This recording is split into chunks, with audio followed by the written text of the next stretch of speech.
In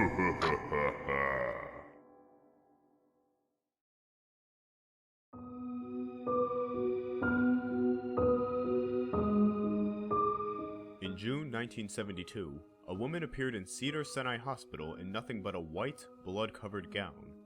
Now this, in itself, should not be too surprising, as people often have accidents nearby and come to the nearest hospital for medical attention. But there were two things that caused people who saw her to vomit and flee in terror.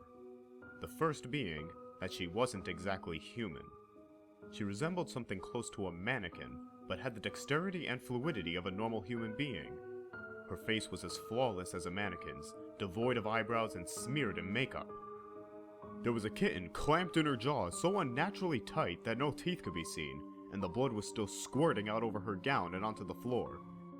She then pulled it out of her mouth, tossed it aside, and collapsed. From the moment she stepped through the entrance to when she was taken to a hospital room and cleaned up before being prepped for sedation, she was completely calm, expressionless, and motionless. The doctors thought it best to restrain her until the authorities could arrive, and she did not protest. They were unable to get any kind of response from her, and most staff members felt too uncomfortable to look directly at her for more than a few seconds. But the second the staff tried to sedate her, she fought back with extreme force. Two members of staff had to hold her down as her body rose up on the bed with that same blank expression. She turned her emotionless eyes towards the male doctor and did something unusual. She smiled. As she did, the female doctor screamed and let go out of shock. In the woman's mouth were not human teeth, but long, sharp spikes, too long for her mouth to close fully without causing any damage. The male doctor stared back at her for a moment before asking, "What in the hell are you?" She cracked her neck down to her shoulder to observe him, still smiling. There was a long pause. The security had been alerted and could be heard coming down the hallway.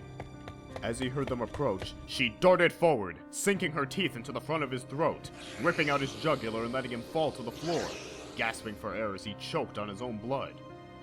She stood up and leaned over him, her face coming dangerously close to his as the life faded from his eyes. She leaned closer and whispered in his ear, "I am God." The doctor's eyes filled with fear as he watched her calmly walk away to greet the security men. His last sight would be watching her feast on them one by one. The female doctor who survived the incident named her the Expressionless. There was never a sighting of her again.